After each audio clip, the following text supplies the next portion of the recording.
सर्वधर्म स्वरूपिणे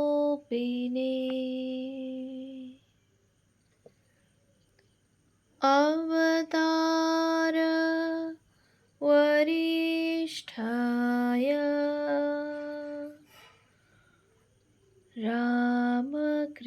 रामकृष्णाय ते नमः।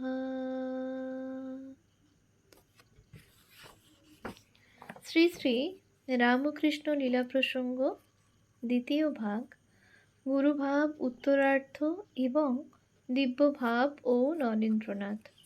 পূজনীয় স্বামী শারদানন্দজি মহারাজের রচনা। পৃষ্ঠা সংখ্যা 106। গুরুভাব সম্বন্ধে শেষ কথা। জগদম্বার প্রতি একান্ত নির্ভরেই ঠাকুরের ঐরূপ ধারণা আসিয়া উপস্থিত হয়। জগদম্বার বালক ঠাকুর নিজ শরীর মনের অন্তরে দৃষ্টিপাত করিয়া বর্তমানে যে অপূর্ব আধ্যাত্মিক শক্তি সঞ্চয় ও শক্তি সংক্রমণ ক্ষমতার পরিচয় পাইয়াছিলেন, তাহা যে তাহার নিজ চেষ্টার ফলে একথা তিলেকের জন্য তাহার জননীগত প্রাণ মনে উদিত হয় নাই। উহাতে তিনি অচিন্ত লীলাময়ী জগজ্জননীর খেলায় দেখিয়াছিলেন এবং দেখিয়া স্তম্ভিত ও বিস্মিত হইয়াছিলেন। অঘটন ঘটন পটীয়সী মা নিরক্ষর শরীর মনটাকে আশ্রয় করিয়া এ কি বিপুল খেলার আয়োজন করিয়াছেন। মুখকে বাগ্মী করা, পঙ্গুর দ্বারা সুমেরু উল্লঙ্ঘন করানো প্রভৃতি মার যে সকল লীলা দেখিয়া লোকে মোহিত হইয়া তাহার মহিমা কীর্তন করে, বর্তমান লীলা যে ওই সকলকে শত গুণে সহস্র গুণে অতিক্রম করিতেছে।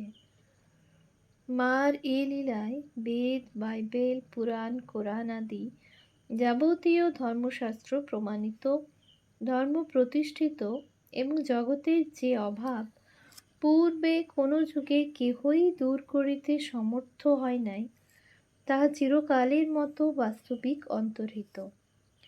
ধন্য মা, ধন্য লীলাময়ী ব্রহ্মশক্তি। এইরূপ ভাবনার উদয়ই ঠাকুরের ওই দর্শনে উপস্থিত হইয়াছিল। মার কথায়, মার অনন্ত করুণায় ও অচিন্ত শক্তিতে একান্ত বিশ্বাসেই ঠাকুরের মন ওই দর্শনকে ধ্রুব সত্য বলিয়া ধরিয়া ওই লীলার প্রসার কত দূর, কাহারা উহার সহায়ক এবং শক্তি বীজ কিরূপ হৃদয়ে বা রোপিত হইবে, এই সকল প্রশ্ন পর পর জিজ্ঞাসা করিয়া উহার ফলস্বরূপ অন্তরঙ্গ ভক্তদিগকে দেখা এবং যাহার শেষ জন্ম যে ঈশ্বরকে পাইবার জন্য একবারও মনে প্রাণে ডাকিয়াছে, সেই ব্যক্তি মার এই অপূর্ব উদার নূতন ভাবগ্রহণের অধিকারী, এই সিদ্ধান্তে আসিয়া উপস্থিত হইয়াছিল। অতএব দেখা যাইতেছে উহা জগজ্জননীর উপর ঠাকুরের ঐকান্তিক বিশ্বাসের ফলেই আসিয়াছিল। মার উপর নির্ভরশীল বালকের ঐরূপ সিদ্ধান্ত করা ভিন্ন অন্যরূপ করিবার আর উপায়ই ছিল না, এবং ঐরূপ করাতে ঠাকুরের অহংকারের লেশমাত্রও মনে উদিত হয় নাই। ঠাকুরের ওই কথার অর্থ, অতএব যার শেষ জন্ম সেই এখানে আসবে, ঈশ্বরকে যে একবারও ঠিক ঠিক ডেকেছে তাকে এখানে আসতে হবেই হবে। ঠাকুরের এই কথাগুলির ভিতর এখানে কথাটির অর্থ যদি আমরা মার অভিনব উদার ভাবে এই রূপ করি, তাহা হইলে বোধ হয় অযুক্তিকর হইবে না এবং কাহারও আপত্তি হইবে না। কিন্তু ওই অর্থ স্বীকার করিলেই আবার অন্য প্রশ্ন উঠিবে। তাহারা কি জগদম্বার যত মত তত পথ রূপ উদারভাবে আপনা হইতে উপস্থিত হইবে, অথবা জগদম্বা যাহাকে যন্ত্রস্বরূপ করিয়া জগতে ওই ভাব প্রথম প্রচার করিলেন, তাহার সহায়ে উপস্থিত হইবে? এই প্রশ্নের উত্তর আমাদের বোধে প্রশ্নকর্তার নিজের প্রাণে বা অপর কাহারও প্রাণে ওই ভাব ঠিক ঠিক অনুভূতি করিবার ফল দেখিয়াই করা উচিত, এবং যতদিন না ওই দর্শন আসিয়া উপস্থিত হয় ততদিন চুপ করিয়া থাকাই ভালো। তবে পাঠক যদি আমাদের ধারণার কথা জিজ্ঞাসা করেন, তো বলিতে হয়, ঠিক ঠিক ওই ভাবানুভূতির সঙ্গে সঙ্গে জগদম্বা যাহাকে ওই ভাবময় করিয়া জগতের জন্য সংসারে প্রথম আনয়ন করিয়াছেন, তাহার দর্শনও তোমার যুগপৎ লাভ হইবে, এবং তাহার নির্মাণ মোহ মূর্তিতে প্রাণের ভক্তি শ্রদ্ধা তুমি আপনা হইতেই ঢালিয়া দিবে। ঠাকুর উহা প্রার্থনা করিবেন না, অপরেও কেহ তোমায় ঐরূপ করিতে বলিবেন না, কিন্তু তুমি জগদম্বার প্রতি প্রেমে আপনি উহা করিয়া ফেলিবে। এ বিষয়ে আর অধিক বলা নিষ্প্রয়োজন। গুরুভাবের ঘনীভূতা অবস্থাকেই তন্ত্র দিব্য ভাব বলিয়াছেন। দিব্য ভাবে উপনীত গুরুগণ শিষ্যকে কিরূপ দীক্ষা দিয়া থাকেন? জগদম্বার ইচ্ছায় গুরুভাব কাহারও ভিতর কিঞ্চিৎ মাত্রও সহজ বা ঘনীভূত হইলে ওই পুরুষের কার্যকলাপ, বিহার, ব্যবহার এবং অপরের প্রতি অহেতুকী করুণা প্রকাশ সকলই মানববুদ্ধির অগম্য এক অদ্ভুত আকার যে ধারণ করে, ভারতের তন্ত্রকার এ কথা বারংবার বলিয়াছেন। ওই ভাবের ঐরূপ বিকাশকে তন্ত্র দিব্য ভাব আখ্যা প্রদান করেন, এবং ওই দিব্যভাবে ভাবিত পুরুষদিগের অপরকে শিক্ষা দীক্ষাদি দান শাস্ত্র বিধিবদ্ধ নিয়ম সকলের বহির্ভূত অসম্ভাবিত উপায়ে হইয়া থাকে, এ কথাও বলেন। কাহারও প্রতি করুণায় তাহারা ইচ্ছা বা স্পর্শ মাত্রেই ওই ব্যক্তিতে ধর্মশক্তি সম্যক জাগ্রত করিয়া তদ্দণ্ডেই সমাধিস্থ করিতে পারেন, অথবা আংশিকভাবে ওই শক্তিকে তাহাদের ভিতর জাগ্রত করিয়া এ জন্মেই যাহাতে উহা সম্যকভাবে জাগরিতা হয় ও সাধককে যথার্থ ধর্মলাভে কৃতার্থ করে, তাহাও করিয়া দিতে পারেন। তন্ত্র বলেন, গুরুভাবের ঈষৎ ঘনীভূতাবস্থায় আচার্য শিষ্যকে শাক্তি দীক্ষাদানে এবং বিশেষ ঘনীভূতাবস্থায় সাম্ভবী দীক্ষাদানে সমর্থ হইয়া থাকেন। আর সাধারণ গুরুদেরই শিষ্যকে মান্ত্রী বা আনবী দীক্ষাদান তন্ত্র নির্দিষ্ট।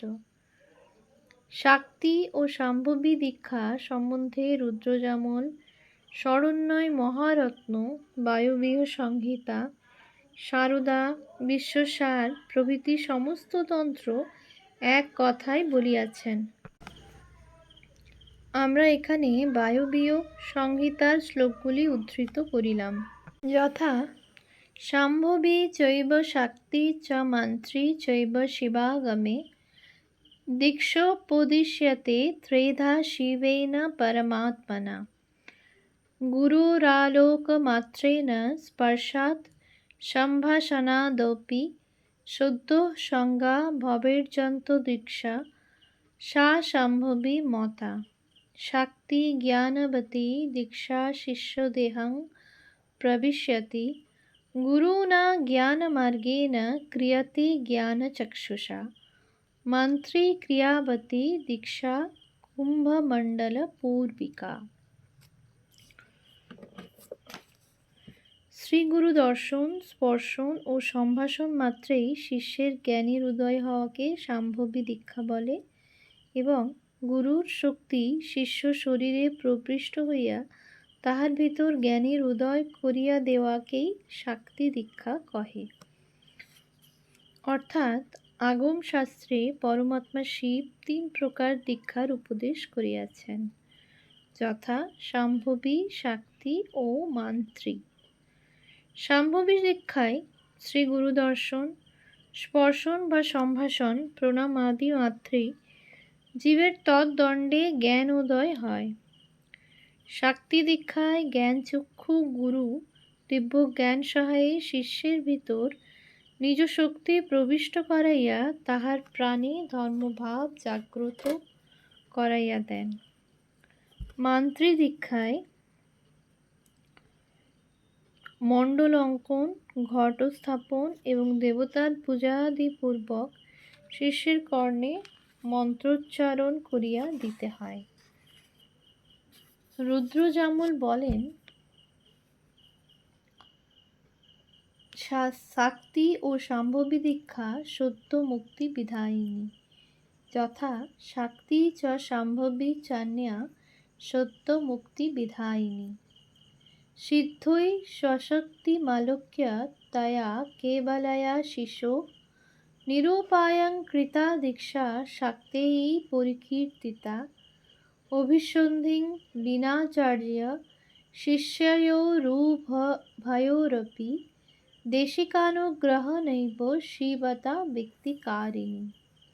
অর্থাৎ সিদ্ধ পুরুষেরা কোনরূপ বাহ্যিক উপায় অবলম্বন না করিয়া কেবলমাত্র নিজ আধ্যাত্মিক শক্তি সহায়ে শিষ্যের ভিতর যে দিব্য জ্ঞানের উদয় করেন তাহাকেই শাক্তি দীক্ষা বলে। শাম্ভবী দীক্ষায় আচার্য ও শিষ্যের মনে দীক্ষা প্রদান ও গ্রহণ করিব পূর্ব হইতে এরূপ কোনো সংকল্প থাকে না। পরস্পর দর্শন মাত্রেই আচার্যের হৃদয়ে সহসা করুণার উদয় হইয়া শিষ্যকে কৃপা করিতে ইচ্ছা হয় এবং উহাতেই শিষ্যের ভিতর অদ্বৈত বস্তুর জ্ঞানোদয় হইয়া সে শিষ্যত্ব স্বীকার করে। পুরুষ চরণোল্লাস তন্ত্র বলেন, ওই প্রকার দীক্ষায় শাস্ত্র নির্দিষ্ট কালাকাল বিচারেরও আবশ্যকতা নাই। যথা দীক্ষায়াং চঞ্চলাপাঙ্গী ন কাল নিয়মঃ কচ্চিৎ সদ্গুরুর দর্শনাদেব সূর্যপর্বে চ সর্বদা শিষ্যমাহুয় গুরুণা কৃপয়া যদি দীয়তে তত্র লগ্নাদিকং কিঞ্চিৎ ন বিচার্যং কদাচন। ঐরূপ দীক্ষায় কালাকাল বিচারের আবশ্যকতা নাই। অর্থাৎ হে চঞ্চল নয়নী পার্বতী, বীর ও দিব্য ভাবাপন্ন গুরুর নিকট হইতে দীক্ষা গ্রহণে কাল বিচারের কোনো আবশ্যকতা নাই। উত্তরায়ণকালে সদ্গুরুর দর্শন লাভ হইলে এবং তিনি কৃপা করিয়া শিষ্যকে দীক্ষা দিতে আহ্বান করিলে লগ্নাদি বিচার না করিয়াই উহা লইবে। দিব্য ভাবাপন্ন গুরুগণের মধ্যে ঠাকুর সর্বশ্রেষ্ঠ, উহার কারণ।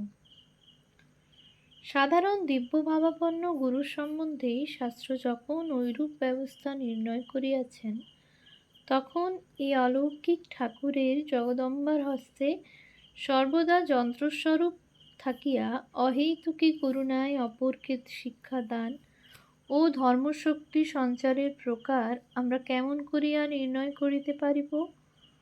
কারণ জগন্মাতা কৃপা করিয়া ঠাকুরের শরীর মনাশ্রয়ে এখন যে কেবল তন্ত্রোক্ত দিব্যভাবের খেলায় শুধু দেখাইতে লাগিলেন তাহা নহে, কিন্তু দিব্য ভাবাপন্ন যাবতীয় গুরুগণ যত মত তত পথ রূপ যে উদার ভাবের সাধন উপলব্ধি এ কাল পর্যন্ত কখনো করেন নাই, সেই মহৎ উদার ভাবের প্রকাশও তিনি এখন হইতে ঠাকুরের ভিতর দিয়া জগৎহিতায় করিতে লাগিলেন। তাই বলিতেছি, অতঃপর ঠাকুরের জীবনে এক নূতন অধ্যায় এখন হইতে আরম্ভ হইল।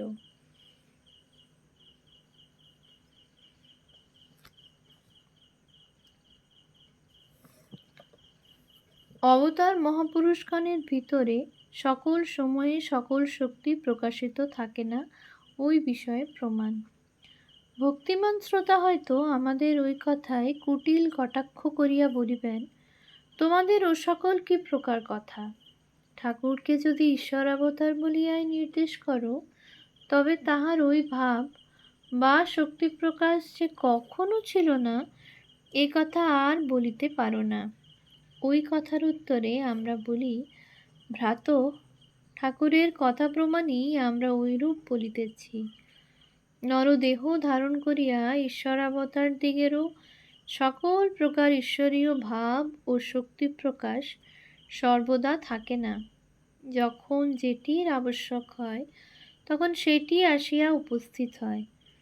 কাশীপুরের বাগানে বহুকাল ব্যাধির সহিত সংগ্রামে ঠাকুরের শরীর যখন অস্থি চর্মসার হইয়া দাঁড়াইয়াছিল, তখন তাহার অন্তরের ভাব ও শক্তির প্রকাশ লক্ষ্য করিয়া ঠাকুর একদিন আমাদিগকে বলিয়াছিলেন, মা দেখিয়ে দিচ্ছে কি যে নিজের শরীর দেখাইয়া, এর ভিতর এখন এমন একটা শক্তি এসেছে যে এখন আর কাকেও ছুঁয়ে দিতেও হবে না।